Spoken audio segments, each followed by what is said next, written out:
Okay, हम बात कर रहे थे कि इन्होंने अपनी नेक को स्ट्रेच नहीं किया, ये वाली चीज इनकी डिसयूज होती गई। हमने कहा ना, लमार्क ने बात की थी use and disuse of organs, तो इसमें आपको यूज बताया जा रहा है, इसमें डिसयूज बताया जा रहा है। नेक का यूज जो है अभी भी क्या है, इसका यूज का फायदा ही नहीं है, क्योंकि वेजिटेशन आहिस्ता आहिस्ता क्या हो गया, खत्म हो गई।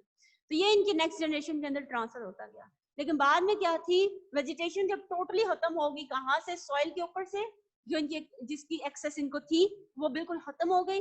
तो ये ऑर्गेनिज्म साथ साथ आहिस्ता आहिस्ता ये क्या हो गया, खत्म हो गए। आज कौन से जिराफ मौजूद हैं, वही जिराफ जिनके अंदर न्यू करेक्टर आ गए थे, जिनके अंदर करेक्टर एक्वायर हुए थे, न्यू करेक्टर जिन्होंने डेवलप किया था। कौन सा करेक्टर, स्ट्रेच करने का अपनी नेक को। ठीक है, तो बाकी जो जिराफ थे वो आहिस्ता आहिस्ता खत्म हो गए। क्यों? क्योंकि वेजिटेशन ही अवेलेबल नहीं है, फूड नहीं है, तो वो रिसोर्सेज नहीं है, तो वो जिंदा कैसे रह सके। ठीक है, तो फर्स्ट एविडेंस इन्होंने ये लिया। फर्स्ट एविडेंस इन्होंने कौन सा लिया, जिराफ वाला, जिसमें क्या बताया कि जिराफ ने वेजिटेशन को एक्सेस करने के लिए, अपने फूड को एक्सेस करने के लिए अपने अंदर एक करेक्टर एक्वायर किया, एक न्यू करेक्टर डेवलप किया, और वो करेक्टर क्या था, अपनी नेक को स्ट्रेच करना। ठीक है, तो फर्स्ट एविडेंस हमने डिस्कस कर लिया। नेक्स्ट है जी स्नेक्स का। तो स्नेक्स के करेक्टर में आपको क्या बता रहे हैं कि आपके पास जो स्नेक्स हैं और जो लिजर्ड हैं, दोनों क्या है, रेप्टाइल हैं। लेकिन आज हम जब देखते हैं तो हमें दोनों टोटली डिफरेंट नजर आते हैं। स्नेक्स जो हैं वो क्या है, क्रीपर्स हैं, वो क्रीप करते हैं। ठीक है, और उनके पास क्या है, मौजूद नहीं होते, लिम्स वगैरह मौजूद नहीं होते, आपको कभी भी स्नेक्स की टांगे वगैरह नजर नहीं आएंगी। और जो लिजर्ड्स हैं वो उनसे टोटली डिफरेंट है। ठीक है, बाकी चीजें नहीं हम देखेंगे, फिजियोलॉजी को हम नहीं देख रहे, हम स्ट्रक्चर्स को देख रहे हैं। ओके ओके, तो क्या है, स्ट्रक्चर हमें लिजर्ड के अंदर टोटली डिफरेंट नजर आ रहे हैं। क्या डिफरेंट नजर आ रहा है, जो लिजर्ड्स हैं इनके पास लिम्स मौजूद हैं, और वो इन लिम्स के थ्रू मूव करते हैं, क्रॉल करते हैं, क्रीपिंग नहीं करते। ठीक है, स्नेक्स क्रीपिंग करते थे।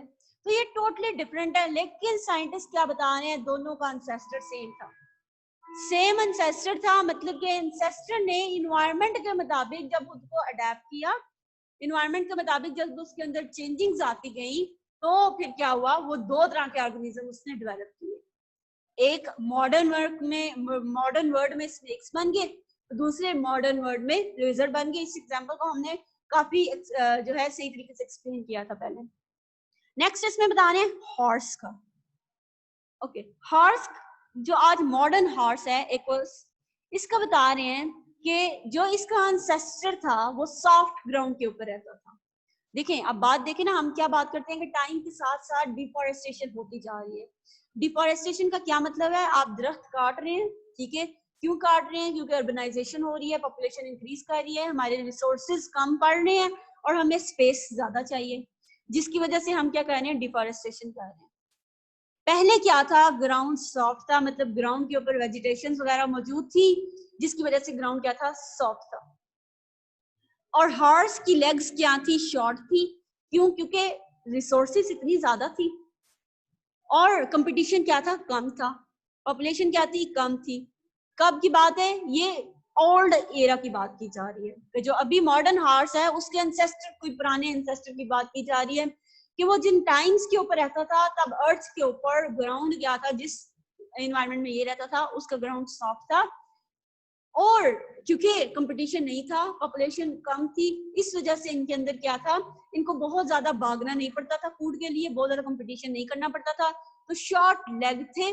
मतलब कि इतना ज्यादा इनका वो जंपिंग रनिंग वाला काम नहीं था। ठीक है, और उनके जो डिजिट्स थे, ठीक है, जो हॉर्सेस के डिजिट्स हैं, डिजिट्स आप कहते हैं आपके जो पाँव के स्ट्रक्चर्स होते हैं, ठीक है, उनको जो डिजिट्स थे वो भी इतने फंक्शनल नहीं थे, क्योंकि जरूरत ही नहीं है ना। लेकिन टाइम के साथ साथ क्या हुआ, कंपटीशन इंक्रीज हुआ।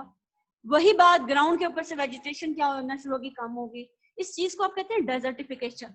मतलब एक आपका नॉर्मल ग्रीन इन्वायरमेंट जब चेंज हो जाता है किसी डेजर्ट लाइक इन्वायरमेंट के अंदर, तो इस प्रोसेस को कहा जाता है डेजर्टिफिकेशन। मतलब कि जब डिफॉरेस्टेशन होती है, अर्थ के ऊपर से, सॉइल के ऊपर से प्लांट्स उतार दिए जाते हैं, काट दिए जाते हैं, तो पीछे जो इन्वायरमेंट रह जाता है वो क्या हो जाता है, सॉफ्ट नहीं बिल्कुल भी रहता। ठीक है, अब ग्राउंड क्या हो गया, बहुत ज्यादा हार्ड हो गया है, कंपटीशन इंक्रीज हो गया है, ग्राउंड क्यों हार्ड हो गया है, क्योंकि इन्वायरमेंट के अंदर जो रिसोर्सेज थे वो कम हो रहे हैं, जो हॉर्सेस भी आपको मालूम है हर्बीवोर हैं, हर्ब्स वगैरह कम हो रही हैं और इनका कंपटीशन इंक्रीज हो गया। अब इनको बहुत ज्यादा रनिंग वगैरह करके जो है अपना फूड तक एक्सेस मिलेगी, ठीक है, रिसोर्सेज तक एक्सेस मिलेगी। तो इस वजह से इनके अंदर क्या आ गई, अडेप्टेशन आ गई। अब हॉर्सेस जो हैं उनके पास कुछ डिजिट्स मौजूद हैं, हम देख भी सकते हैं हॉर्सेस के जो गैले पाँव वगैरह हैं उनके अंदर डिजिट्स मौजूद होते हैं और इनकी लेग्स भी अब क्या है, लॉन्ग हैं।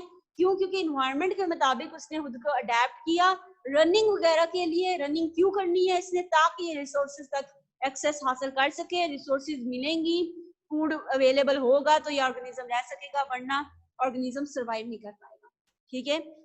तो यहाँ से हमें पता चला कि ओल्ड वर्ल्ड के हॉर्सेस के अंदर और मॉडर्न वर्ल्ड के हॉर्सेस के अंदर क्वाइट डिफरेंस मौजूद था, ठीक है। क्यों डिफरेंस था? क्योंकि पहले इन्वायरमेंट के जो कह रहे इन्वायरमेंट चेंज था, अब इन्वायरमेंट के अंदर टाइम के साथ साथ चेंज आया और आप क्या देख रहे हैं, टाइम के साथ साथ जब इन्वायरमेंट में चेंज आ रहा है तो ये चेंज ऑर्गेनिज्म के अंदर भी आ रहा है। तो इसी चेंज को हम क्या कहते हैं, एवोल्यूशन, ठीक है। एवोल्यूशन से इसका क्या मतलब बना कि एवोल्यूशन जब होती है तो उसके रिजल्ट में ऑर्गेनिजम्स के अंदर ह्यूज डिफरेंस आता है। ऑर्गेनिज्म जो मॉडर्न वर्ल्ड के कुछ ऑर्गेनिजम्स हैं वो अपने एंसेस्टर के साथ उनको आपको कोई जो अगर हम उनकी किसी रिमोट एंसेस्टर की बात करें तो हमें उनके साथ कोई भी उनके जो है सिमिलैरिटीज नजर नहीं आ रही होती। जैसे डार्विन ने कहा था कि ह्यूमन, प्लांट्स और तमाम ऑर्गेनिजम्स जो हैं अर्थ के ऊपर जितनी भी लाइफ है सबका एंसेस्टर एक ही है और वो कौन है, बैक्टीरिया। और आज बैक्टीरिया के अंदर और ह्यूमन बीइंग के अंदर बहुत ज्यादा डिफरेंस मौजूद है। ओके, नेक्स्ट क्या बात करता है, लमार्क की हाइपोथेसिस के मुताबिक जो वही साइंटिस्ट ने क्वेश्चन उठाया था वो यही था, use and disuse of organs. तो फर्स्ट आपको एक लिजर्ड नजर आ रही है यहाँ पर, तो आप क्या देख रहे हैं, एक तो इसके पास टेल है लेकिन इसके पास लिम्स मौजूद हैं। ये वही लिम्स हैं जिनको हम कब से क्या कह रहे हैं कि ऑर्गेनिज्म डिसयूज करते जाएंगे। इसके अंदर चेंज आया तो आज की लिजर्ड बिल्कुल डिफरेंट है और स्नेक के पास कोई लिम्स नहीं है, ठीक है। लेकिन ये चेंज कहाँ पर आया, कैसे आया, ये बात का जवाब देने जो है लमार्क ने इसके बारे में कुछ नहीं बताया कि चेंज कैसे आया। बस उसने ये बताया कि जो है लिजर्ड के अंदर जो एंसेस्टर था उसके अंदर चेंज आया। उसने अपने लिम्स को क्या किया, बहुत ज्यादा लिजर्ड्स ने यूज करना शुरू किया और स्नेक्स ने क्रीपिंग करना शुरू कर दी, इनके लिम्स खत्म हो गए। कैसे हुए, इस तमाम चीज का जो है लमार्क ने इस पूरे फिनोमिना को एक्सप्लेन नहीं किया, ठीक है। तो ये लमार्क की हाइपोथेसिस का बता रहे हैं, ठीक है। तो इसमें क्या बताया जा रहा है, ऑर्गेनिज्म वुड लूज और gain features if they over use it, मतलब जिनको यूज करेंगे तो वो डेवलप हो जाएंगे, और did not use the trades. देखें आज मॉडर्न जो लिजर्ड्स हैं उन्होंने इन लिम्स को यूज किया हुआ है तो उनके अंदर ये क्वाइट ग्रोन डेवलप्ड लिम्स मौजूद है, ठीक है। इनके अंदर मसल्स हैं, इनके अंदर बोन्स हैं, इनके अंदर डिजिट्स हैं, सब कुछ मौजूद है। लेकिन जो आज स्नेक्स हैं उनके अंदर क्योंकि लिम्स इन्होंने यूज नहीं किए तो ये क्या हो गया, आहिस्ता आहिस्ता खत्म हो गए। And they could pass these new trades to their offsprings, मतलब कि ये कैरेक्टरिस्टिक्स क्या हैं, इनहेरिटेबल है, ठीक है। अब नेक्स्ट आपको क्या बताया जा रहा है, सिग्निफिकेंस ऑफ लमार्किज्म, कि लमार्क के क्या सिग्निफिकेंस है। तो इसमें एक ही पॉइंट बता रहे हैं कि लमार्क ने सबसे पहले सबसे कॉम्प्रिहेंसिव बायोलॉजिकल एवोल्यूशन की थ्योरी दी थी और इसमें सबसे पहले काम लमार्क ने किया था, इसलिए हम इसकी थ्योरी को रिजेक्ट भी नहीं कर सकते। Best of luck.